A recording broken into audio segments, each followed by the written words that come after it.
for worship. There's a scripture verse from Philippians 3:17 through 21, which is in your bulletin.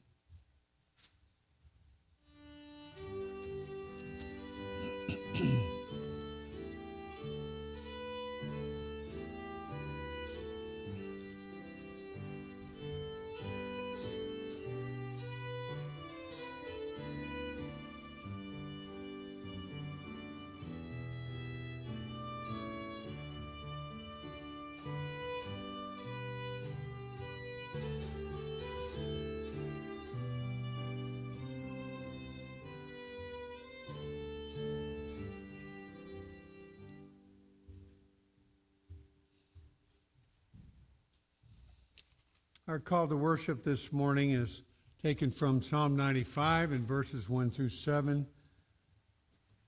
O come, let us sing to the Lord. Let us make a joyful noise to the rock of our salvation.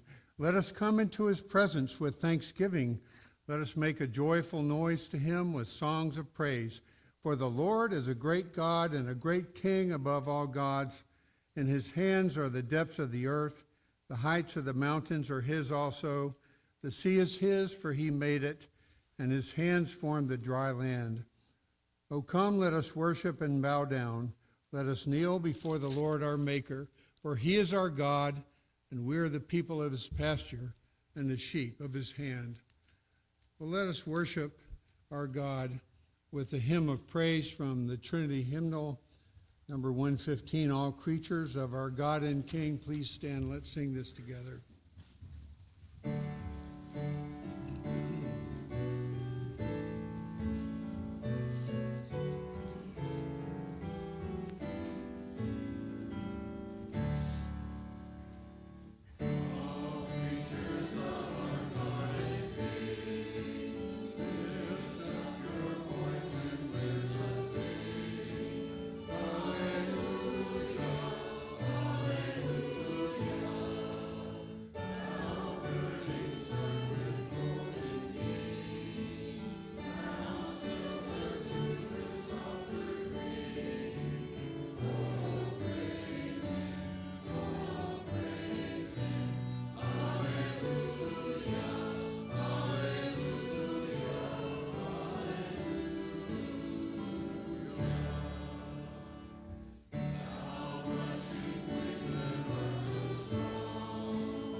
Let us pray. Heavenly Father, we have come today to praise you. If we would not praise you, Lord, all creation would sing your praise, even the rocks. And yet, Lord, our hearts are full with joy as we consider that you have called us to be yours, that you have given us your Spirit, and that you have sent your Son to be the propitiation for our sins. Lord, may our hearts rejoice today as we come before you to give the worship that you are due. And we would ask this in the name of our Savior Jesus Christ, who taught his disciples to pray, saying, Our Father, who art in heaven, hallowed be thy name. Thy kingdom come, thy will be done, on earth as it is in heaven. Give us this day our daily bread, and forgive us our debts, as we forgive our debtors. And lead us not into temptation, but deliver us from evil. For thine is the kingdom, and the power, and the glory forever. Amen. Please be seated.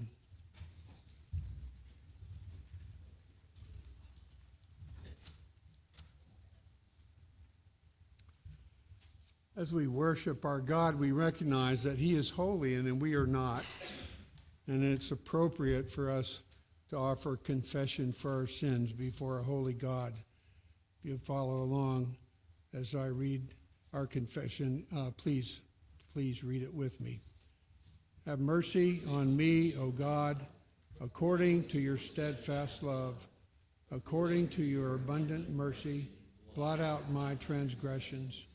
Wash me thoroughly from my iniquity and cleanse me from my sin.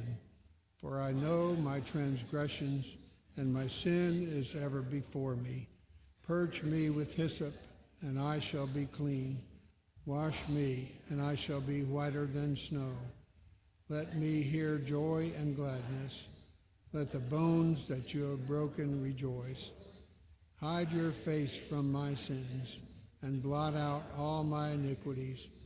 Create in me a clean heart, O God, and renew a right spirit within me. Cast me not away from your presence, and take not your Holy Spirit from me. Restore to me the joy of your salvation, and uphold me with a willing spirit. Amen.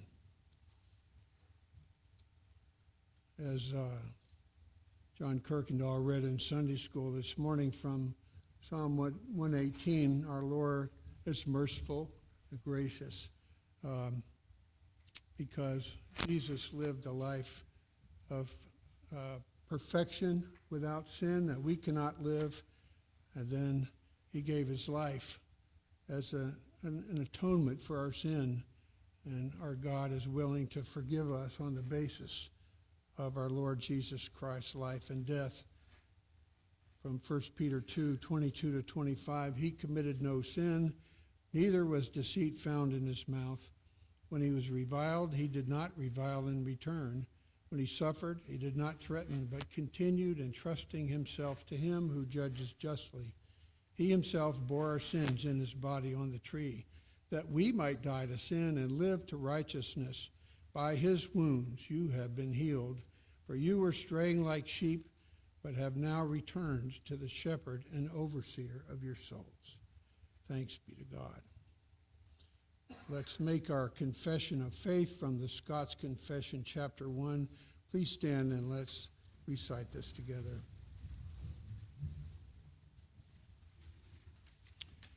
We confess and acknowledge one only God, to whom only we must cleave, whom only we must serve, whom only we must worship, and in whom only we must put our trust, who is eternal, infinite, unmeasurable, incomprehensible, omnipotent, invisible, one in substance, and yet distinct in three persons, the Father, the Son, and the Holy Ghost, by whom we confess and believe all things in heaven and in earth, as well visible as invisible, to have been created, to be retained in their being, and to be ruled and guided by his inscrutable providence, to such end as his eternal wisdom, goodness, and justice has appointed them to the manifestation of his own glory. Please be seated, and will the children come forward for the children's sermon from Elder Joel Reed.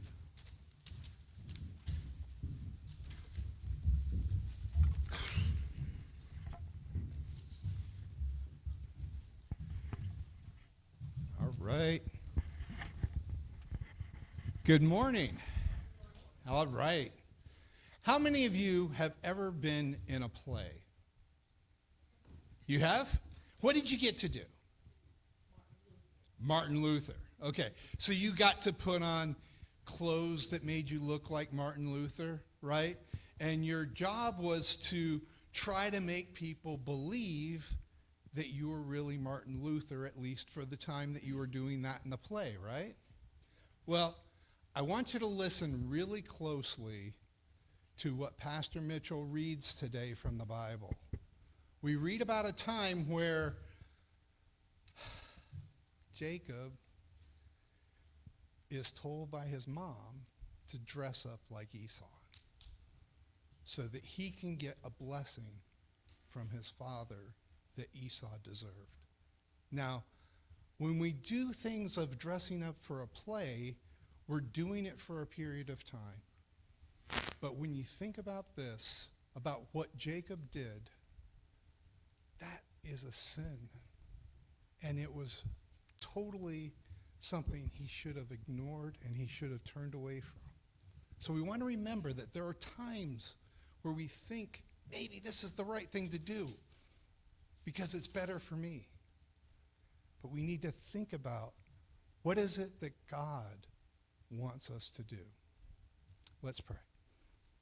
Dear Heavenly Father, we thank you that you loved us enough to send your Son to pay a price that we couldn't pay so that we could spend eternity with you.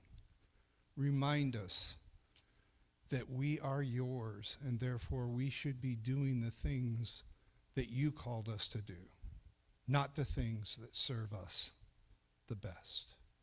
In Jesus' name we pray. Amen.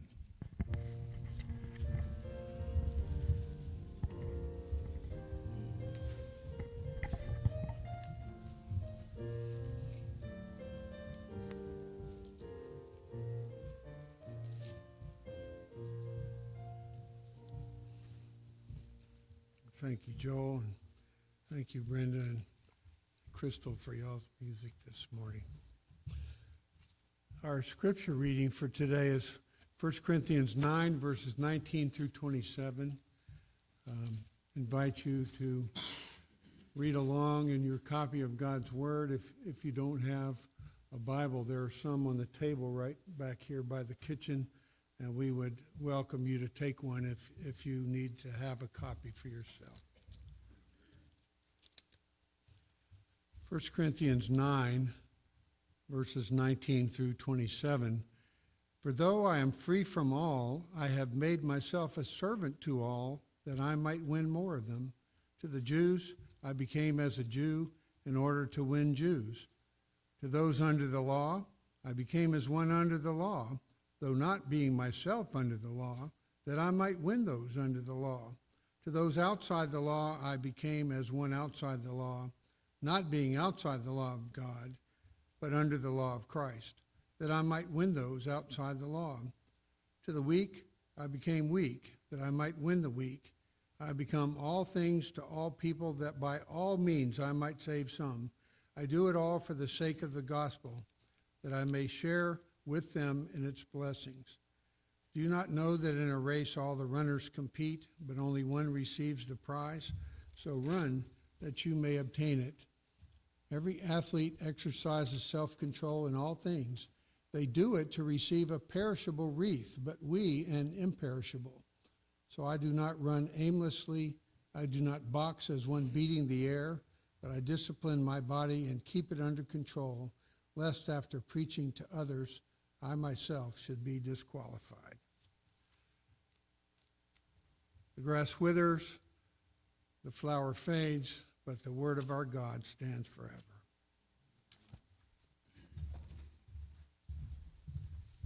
And let us go before our God once again in prayer. O Lord, our Lord, how majestic is your name in all the earth. You are holy, holy, holy. And we are sinful men and women, boys and girls. We come before you today in the merit of the Lord Jesus Christ, having a righteousness that is not internal to us, but knowing that he is the righteous one, knowing that he has covered our sins by his precious blood and made us brothers and sisters, made us children of the Most High. You have adopted us and given us the privilege to call on you in prayer. O Father, Son, and Holy Spirit, we ask today that you would guide us, that you would shepherd your people. Do so by your flawless word. Let it be a shield to those who take refuge in it. Lord, if there are any who have not yet trusted in Christ for salvation, would you work by your Holy Spirit to give them the new birth so that they would have eyes to see, that the eyes of their hearts would be enlightened to comprehend your word, to think about it rightly, to feel appropriately in response to it, to repent of sin and to trust in Christ. And Lord, for those who are your people that you have already brought to faith, give us a life of faith and repentance. Let us believe in your word, in all the fullness that it teaches, that it would correct us where appropriate, that it would encourage us where we need it, that we would live life for your glory. Lord, give us as a body a sweetness, a fellowship, a joy in the Holy Spirit. Give us a culture of discipleship where we are integrated as a whole, where the older teach the younger, where you raise up leaders that are modeled after the Lord, the King of the church, the Lord Jesus himself, who are humble, who are meek, who are gentle. Lord, we thank you for the elders and deacons you have given us, and we do pray that you would guide and direct every decision that we make, that it would be according to your word, that it would be done with a focus on your kingdom. Bless the session as they meet this week. We pray for wisdom, and we thank you, Father, that you have given us men who are gifted and called to this leadership in your church. May we be faithful under shepherds to the Lord Jesus Christ. We pray for parents who are seeking to raise their children, the nurture and admonition of you, O Lord. Give wisdom to them. Give guidance to those who teach in Sunday school, to the children, to the adults as well. Lord, may we be teaching and relying upon your word, for your word is what is at work to change hearts and to sanctify your people in the truth. Your word is truth. O Lord, use your word to influence the culture. Let us be salt and light in it. We know that your church is the means by which you affect society. So use us. Use even our actions as we interact with our neighbors, those in our workplaces, those in the places where we live and play. We ask that you would use us as the means by which you hear and answer our prayer, that we would be kingdom-minded this week as you have called us to be. Lord, we thank you that you have given us this opportunity to worship you, to look at your word, to understand more about you in it and more about our own hearts and how you would have us to live in response. We thank you, Lord Jesus, that you care for both the body and the soul. Be with those who are struggling physically today, those who have anxious worries late at night. Lord, be with those who are dealing with difficult circumstances with relationships. Lord, for things known only to you. Lord, help those who are recovering from sickness. Be with Raymond and Margit, particularly as Margit transitions to Brookdale. We ask, Lord, that you would bless your people in body and soul with one another and ultimately with you. And we lift up these things, knowing that you are our great King and the great shepherd of the sheep, Lord Jesus. And it is in your name that we pray. Amen. Let us continue to worship the Lord together, singing from the Blue Notebook, page 35, God of Grace.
Good morning. Let us pray. Heavenly Father, we come to you as people who have received so much from you. You have given us your Son to die for our sins. He has given us so much, as Psalm 95 says, all of these amazing, wonderful things you've given us. We thank you. We thank you for all of those things. And because we are so blessed by all these things, we now give our tithes and offerings in your name. Amen.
Please be seated and take your copy of God's Word and turn with me to Genesis chapter 27.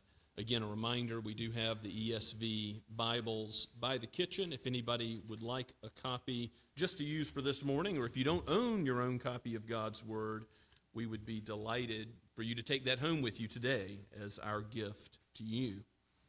We're going through the book of Genesis, the book of beginnings. And if you remember, back in Genesis chapter 25, when Jacob and Esau were born, there was competition right from the womb, conflict, and there was parental favoritism. Esau is loved by Isaac, and Jacob is loved by Rebekah. So the mother and the father sow the seeds of further conflict, which we see come to fruition today in Genesis 27. This is a longer passage, but it hangs together as a unit, so I do want to read all of the text, and then we'll go through it in detail together. Let's turn our attention to God's Word. This is penned by Moses and breathed out by the Holy Spirit. Again, Genesis 27 at verse 1. When Isaac was old, and his eyes were dim so that he could not see, he called Esau, his older son, and said to him, "My son." And he answered, "Here I am." He said, "Behold, I am old. I do not know the day of my death. Now then, take your weapons, your quiver and your bow, and go out to the field and hunt game for me, and prepare for me delicious food, such as I love, and bring it to me that I may eat, that my soul may bless you before I die." Now Rebekah was listening when Isaac spoke to his son Esau. So when Esau went to the field to hunt for game and bring it, Rebekah said to her son Jacob, "I heard your father speak to your brother Esau. Bring me game and prepare for me delicious food, that I may eat it and bless you before the Lord before I die. Now therefore, my son, obey my voice as I command you. Go to the flock and bring me 2 good young goats, that I may prepare from them delicious food for your father, such as he loves. And you shall bring it to your father to eat, so that he may bless you before he dies."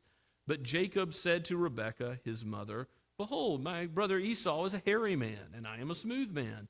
Perhaps my father will feel me, and I shall seem to be mocking him, and bring a curse upon myself and not a blessing." His mother said to him, "Let your curse be on me, my son. Only obey my voice and go, bring them to me." So he went and took them and brought them to his mother, and his mother prepared delicious food, such as his father loved.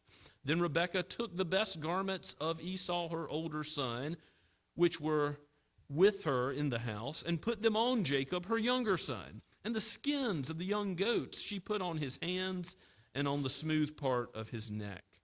And she put the delicious food and the bread which she had prepared into the hand of her son Jacob. So he went in to his father and said, "My father." And he said, "Here I am. Who are you, my son?" Jacob said to his father, "I am Esau, your firstborn. I have done as you have told me. Now sit up and eat of my game, that your soul may bless me." But Isaac said to his son, "How is it that you have found it so quickly, my son?" He answered, "Because the Lord, your God, granted me success." Then Isaac said to Jacob, "Please come near, that I may feel you, my son, to know whether you really are my son Esau or not." So Jacob went near to Isaac his father, who felt him and said, "The voice is Jacob's voice, but the hands are the hands of Esau." And he did not recognize him, because his hands were hairy like his brother Esau's hands. So he blessed him. He said, "Are you really my son Esau?" He answered him, "I am." Then he said, "Bring it near to me, that I may eat of my son's game and bless you." So he brought it near to him, and he ate, and he brought him wine, and he drank. Then his father Isaac said to him, "Come near and kiss me, my son." So he came near and kissed him. And Isaac smelled the smell of his garments and blessed him and said, "See, the smell of my son is as the smell of the field that the Lord has blessed. May God give you of the dew of heaven and of the fatness of the earth and plenty of grain and wine. Let peoples serve you and nations bow down to you. Be Lord over your brothers, and may your mother's sons bow down to you. Cursed be everyone who curses you, and blessed be everyone who blesses you." As soon as Isaac had finished blessing Jacob, when Jacob had scarcely gone out from the presence of Isaac his father, Esau, his brother, came in from his hunting. He also prepared delicious food and brought it to his father. And he said to his father, "Let my father arise and eat of his son's game, that you may bless me." His father Isaac said to him, "Who are you?" He answered, "I am your son, your firstborn Esau." Then Isaac trembled very violently and said, "Who was it then that hunted game and brought it to me? And I ate it all before you came, and I have blessed him. Yes, and he shall be blessed." As soon as Esau heard the words of his father, he cried out with an exceedingly great and bitter cry, and said to his father, "Bless me, even me also, O my father." But he said, "Your brother came deceitfully, and he has taken away your blessing." And Esau said, "Is he not rightly named Jacob? For he has cheated me these 2 times. He took away my birthright, and behold, now he has taken away my blessing." Then he said, Have you not reserved a blessing for me?" Isaac answered and said to Esau, "Behold, I have made him lord over you, and all his brothers I have given to him for servants. With grain and wine I have sustained him. What then can I do for you, my son?" Esau said to his father, "Have you but one blessing, my father? Bless me, even me also, O my father." And Esau lifted up his voice and wept. Then Isaac, his father, answered and said to him, "Behold, away from the fatness of the earth shall your dwelling be, and away from the dew of heaven on high. By your sword you shall live, and you shall serve your brother. But when you grow restless, you shall break his yoke from your neck." Now Esau hated Jacob because of the blessing with which his father had blessed him. And Esau said to himself, "The days of mourning for my father are approaching. Then I will kill my brother Jacob." But the words of Esau, her older son, were told to Rebekah. So she sent and called Jacob, her younger son, and said to him, "Behold, your brother Esau comforts himself about you by planning to kill you. Now, therefore, my son, obey my voice. Arise, flee to Laban, my brother in Haran, and stay with him for a while until your brother's fury turns away, until your brother's anger turns away from you, and he forgets what you have done to him. Then I will send and bring you from there. Why should I be bereft of you both in one day?" Then Rebekah said to Isaac, "I loathe my life because of the Hittite women. If Jacob marries one of the Hittite women like these, one of the women of the land, what good will my life be to me?" Let's pray and ask for the Lord's help. Oh, Heavenly Father, we pray that you would use your word and make it sharper than a double-edged sword, so as to pierce us. For you know us better than we know ourselves, though this may be a familiar account. Lord, remind us of truth about you and about ourselves, that we might flee from sin and look to you in faith and be a blessing to others by living for your glory. We pray this in Jesus' name. Amen. Isaac is old. He thinks that the day of his death is coming at any time. Now, it turns out he's going to die 43 years later. You see that in Genesis 35, verse 28. And yet, this is sort of an oral will he's giving in this blessing. This would have been binding, we know, from surrounding cultures when the father did this sort of thing orally with witnesses at the end of his life. And that's how Isaac is thinking. Now, we read in the very first verse of chapter 27 that he was old and his eyes were dim. We're going to see his senses be deceived on multiple levels: his hearing, his touch, and his eyesight. But all of this is a bit of a picture of the soul of Isaac. So we've seen Isaac follow the Lord and do what is right, and yet now we see that he has his heart led astray by his love for Esau. And why does he love Esau? Because Esau hunts and brings him delicious food. It's like Philippians 3:19, which is printed in your bulletin, the preparation for worship. Those who are walking as enemies of the cross of Christ, their end is destruction. Their God is their belly. They glory in their shame with minds set on earthly things. Now, we're supposed to have citizenship in heaven. We are, as Jesus says on the Sermon on the Mount, we're not supposed to run like the Gentiles do after food and clothing and material things which are passing away. We're to seek first his kingdom, his righteousness. And our Heavenly Father knows that we need all these other things, and they will be added to us.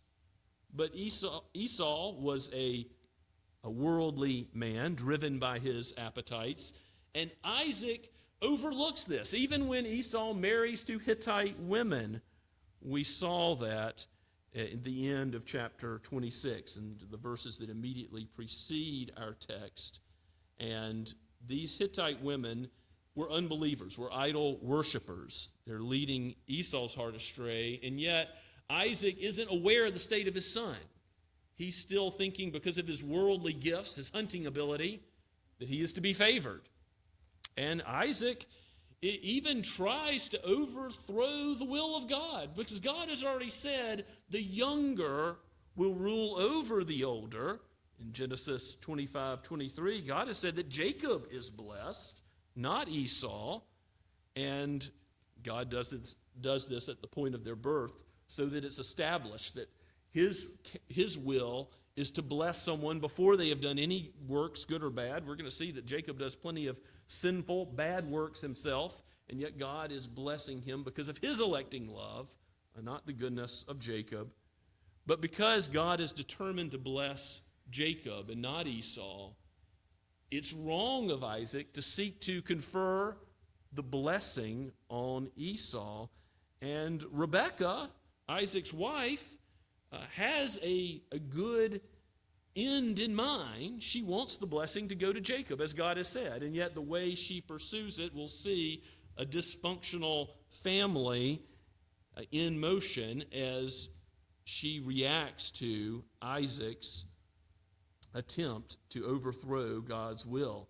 He calls Esau to him in the first 4 verses and says, "Behold, I am old, I do not know the day of my death." Verse 2, "Now go, prepare delicious food." You can see what Isaac wants from Esau. One more meal, just like Esau sold his birthright for a meal. Here Isaac is saying, that my soul may bless you before I die, give me this meal. And Rebekah overhears, we read in verse 5, and because she overhears, she says to Jacob, here's the plan, here's the plot for deception. And she even calls down the curse of God on herself and says, just obey me. Yes, you're smooth, Esau's hairy, but it'll work out. And she has all of this thought about. She's not only going to give Jacob Esau's clothes, but also skins from the goats. And no, they're not, wild game. They're goats from the herd. But here Esau is going to be impersonated by Jacob as she prepares the delicious food. She knows what Isaac will like. The goats are killed. Jacob comes in and he repeats lie after lie, just as his mother has told him to do. In verse 18, it says, he goes in to see his father and says, my father, here I am. Who are you, my son? And Jacob says, just completely falsely, I am Esau, your firstborn. And you see that Isaac is suspicious. He says later, the voice is Jacob's. And so he continues to test him. And he says in verse 20, how is it that you have found the game, so quickly, my son? And Jacob goes on to lie again, saying, because the Lord your God granted me success. Taking the Lord's name in vain, invoking God's name, Yahweh's name, capital L-O-R-D. He calls upon the name of Lord to bolster and sanctify his story. He lies about his identity. He takes the Lord's name in vain, and of course he is claiming this is wild game when it's nothing more than goats from the herd. And Isaac says, come near so that I may feel you, and his sense of touch is deceived. We see in verse 22, and yes, his hands were hairy because of the garments and the skins. And then ultimately, he asks again, suspiciously in verse 24, you really my son Esau? And he answered, I am. He repeats, he doubles down on the lie. And then Isaac says, bring me what I've asked for, the tasty meal, that I may bless you. And that's just what Jacob does as he goes before Isaac. He comes near him. He is kissed by him.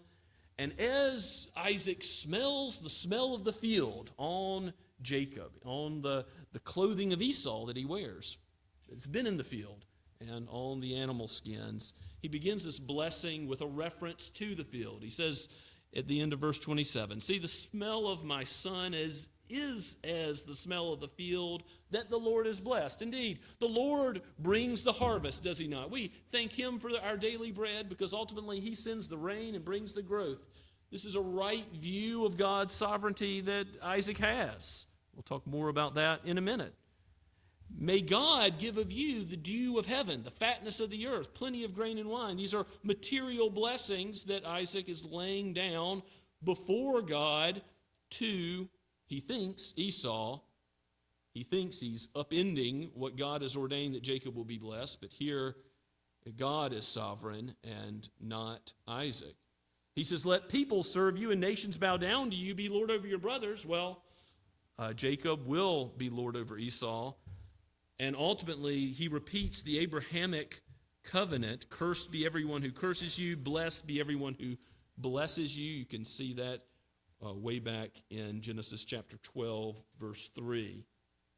God uses the sinfulness of all the characters involved, of Isaac, of Rebekah, of Jacob, of Esau. Everybody has their faults exposed in this chapter. And yet God is sovereignly working his purpose out, which is to bless the people of Israel, the people that he will call his own through Jacob. And that's something that if you haven't grappled with and struggled with, you ought to humble yourself, raise the white flag, and submit to God's sovereignty over all things. He created the earth. He governs everything that happens into it, kings and wars, and the rising of nations and their falling. And yet, specifically, he governs salvation. His electing love, the Apostle Paul says, is from all eternity, before the creation of the world, Ephesians chapter 1. His love, specifically of Jacob and not Esau, is expounded upon in Romans chapter 9, where it's to give us the explicit knowledge that God's purpose is standing not because of what one or the other did. Why is Jacob saved? And why is Esau passed over? Why is Jacob a vessel of God's mercy and Esau the recipient of what we all deserve, God's wrath? It's because of God's purpose, that it might stand, that it would be clear that salvation is of the Lord. And we're going to see that Jacob, he's a sinner. He's still, sinning in this passage. He may not even be converted yet. And we're going to, as we keep going through Genesis, examine that. As Jacob and his life is quite imperfect, God is not finished with him yet. His sovereign purposes have not been fully worked out yet. And God is not finished with us yet. If you're hearing the sound of his word today, he is calling you to rest in Christ for righteousness. He is calling you to live for his kingdom purposes, not for yourself, not for your fleshly appetites like Esau. God, in his sovereignty, provides salvation. He provides Christ, who is the righteousness for us, whose blood covers our sins if we trust in him. And that's where the table illustrates to our senses the very same truth.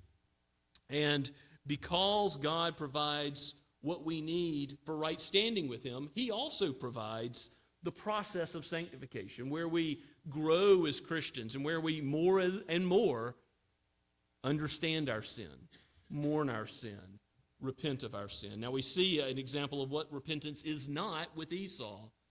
In the verses that follow, verse 30 to 38, Esau comes back in as Jacob leaves, essentially at the same time, and Isaac trembles very violently when he realizes what has gone on, and Esau is weeping bitter tears, and the blessing's taken away from him. And Esau is sorrowful, but it's not a sorrow that leads to repentance. It's like what happens with Judas when he goes out and hangs himself. When he recognized how evil it was, what he had done to betray the Lord of glory, he felt some sorrow for it, but he didn't turn away from it to do what God had told him to do, to ask for forgiveness of sin. Instead, he wallows in the sorrow and never turns to the Savior, to the Messiah, to the righteousness that comes from God. The blessing that Isaac ends up, okay, I'll say something to Esau, in verses 39 and 40 is more like a curse than a blessing, because he says it's away from the fatness of the earth your dwelling shall be, away from the dew of heaven on high, no material prosperity. Indeed, by the sword you'll live, and when you grow restless, you'll break his yoke. If you read about Esau's descendants, indeed you do in many places in the scripture, but particularly I think of Obadiah, the one-chapter prophet, Joel, Amos, Obadiah, and if you turn there, you can look for a moment at what the descendants of Esau were like.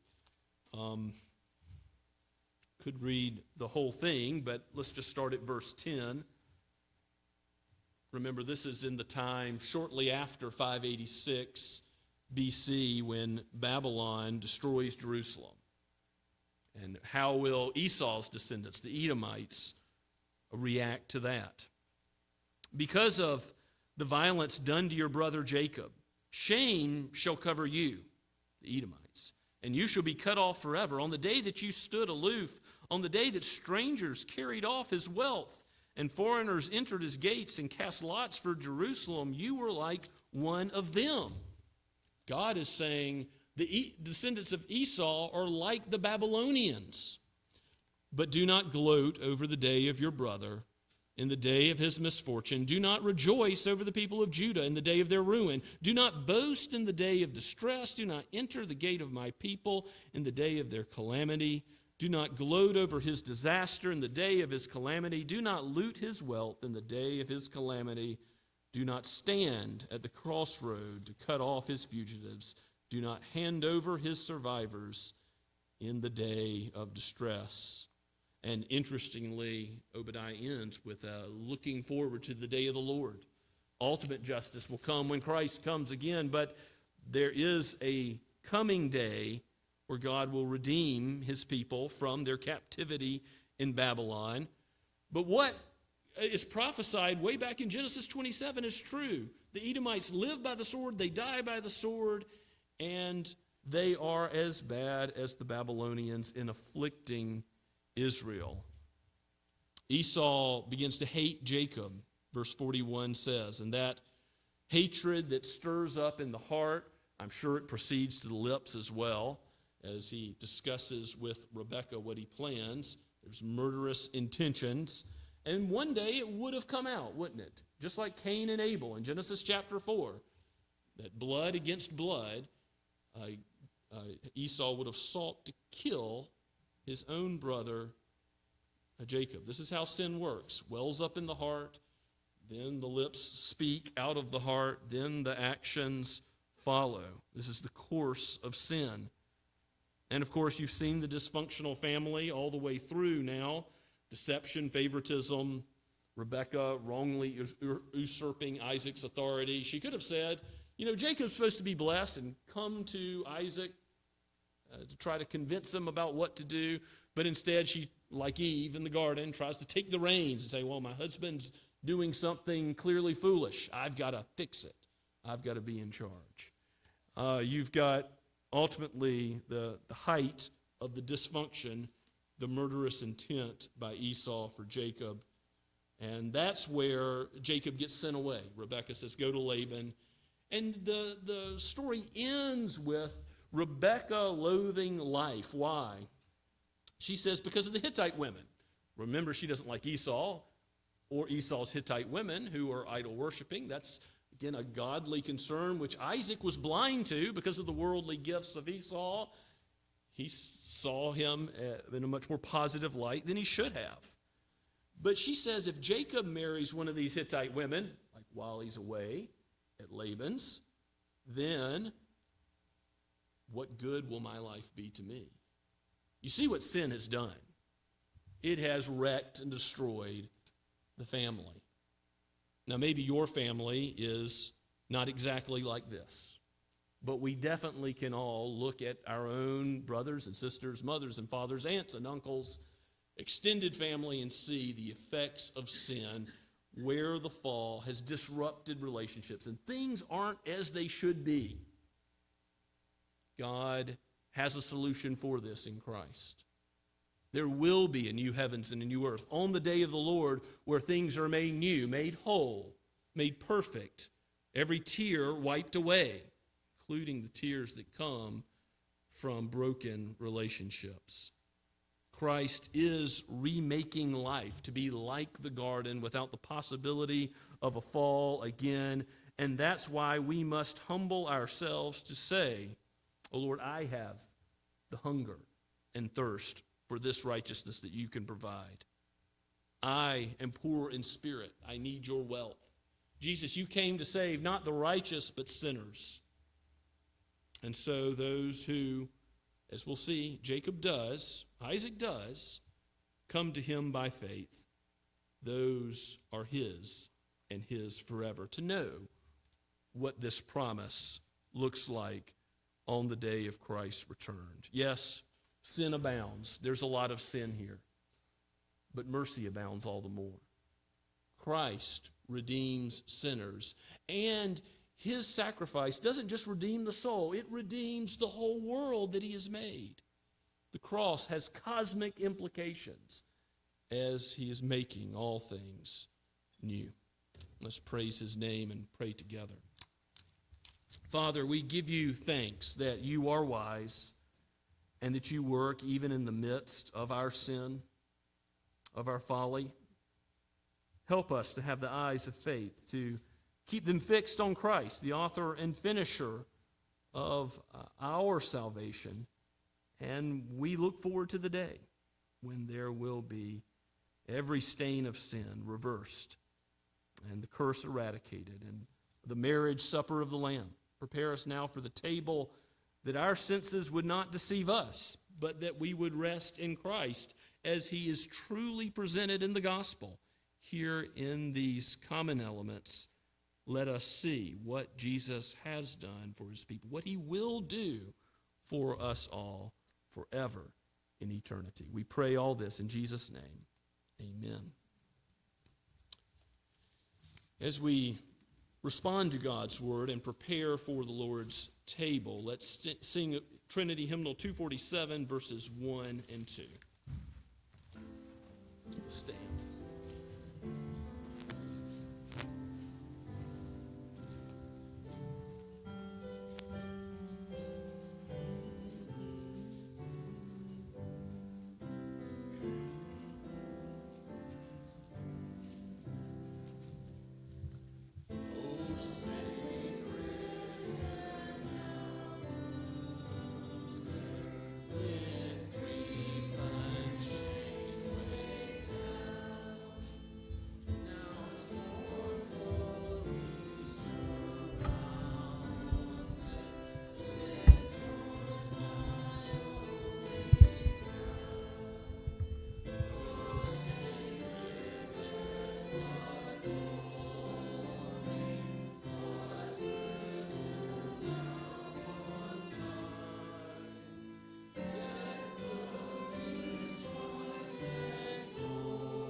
Please be seated.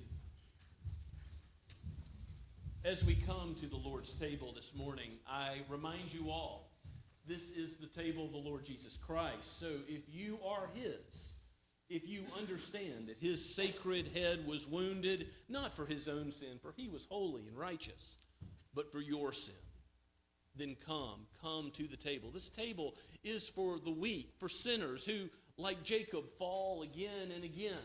who, like Isaac, stumble in the Christian life. This table is for those who say, Lord, I believe, help my unbelief. As we come to the table, we also want you to be reminded that if your children have not come to profess their faith for themselves, understanding, discerning the body and blood of Christ, then have them abstain, but teach them of the meaning, so that soon they will come with the understanding that this faith in Christ is their own. And if you have not yet trusted in Christ, we also want you to abstain. For the Apostle Paul said, to eat and drink unworthily is to cause judgment to fall on yourself. Do not eat and drink of the Lord's table if you're not yet a believer in the Lord Jesus Christ. But observe what is being presented about who Christ is and what he has done. And there's nothing any of us would rather do than talk to you more about what it means to be a Christian, followers of the way, the truth, and the life, even Christ himself. I read to you the words of institution found in 1 Corinthians chapter 11. The Apostle Paul writes by inspiration of the Spirit, "For I received from the Lord what I also delivered to you, that the Lord Jesus on the night when he was betrayed took bread, and when he had given thanks, he broke it and said, 'This is my body, which is for you. Do this in remembrance of me.' And in the same way, he also took the cup after supper, saying, 'This cup is the new covenant in my blood. Do this as often as you drink it in remembrance of me. For as often as you eat this bread and drink the cup, you proclaim the Lord's death until he comes.'" Let's pray together. Oh, Father, you have, in your wisdom, instituted this meal, that our physical bodies might not be fed by it, but that our souls would feed by faith on Christ, that we would understand his sacrifice for us, that out of love he laid down his life to call sinners his friends. O Holy Spirit, work in us now that we would repent of our sin and cling to you all of our days. For we ask that you use these common elements for a holy use now amongst your people. In Jesus' name, amen.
What is to be done about our sin? It has already been finished, accomplished. Jesus has paid the price for it all. Rejoice and eat with thanksgiving.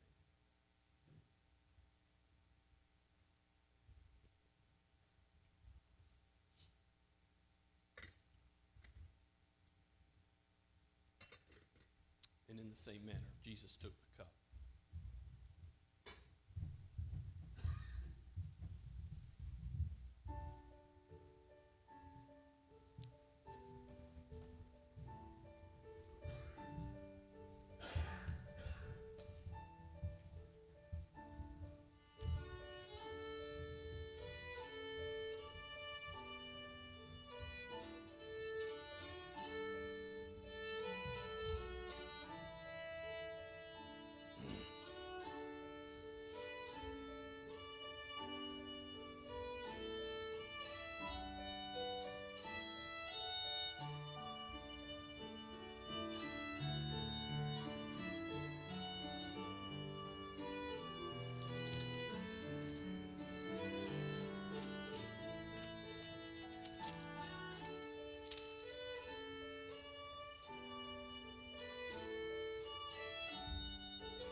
What cup do we all deserve? The cup of God's curse, not his blessing. But because of Christ, drinking down to the dregs the cup we deserve, our cup overfloweth. Let us give him the praise.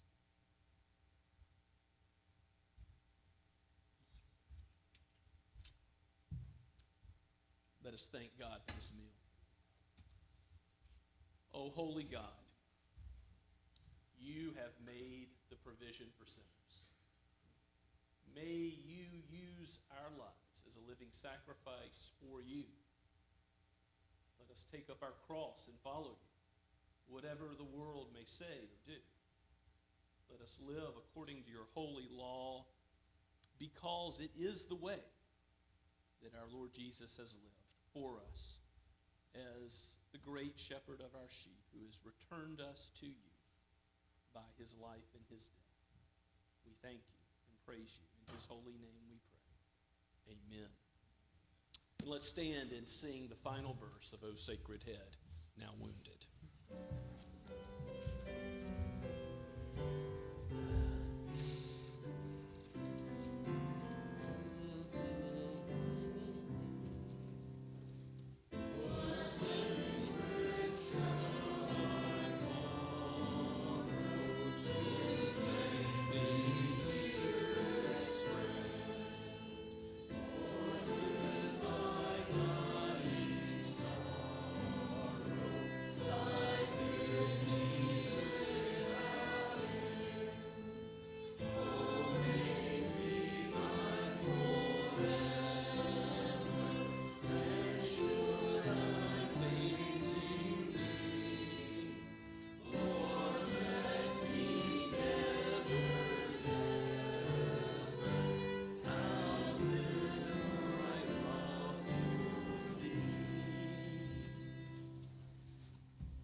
Now may the grace of the Lord Jesus Christ be with you. Amen.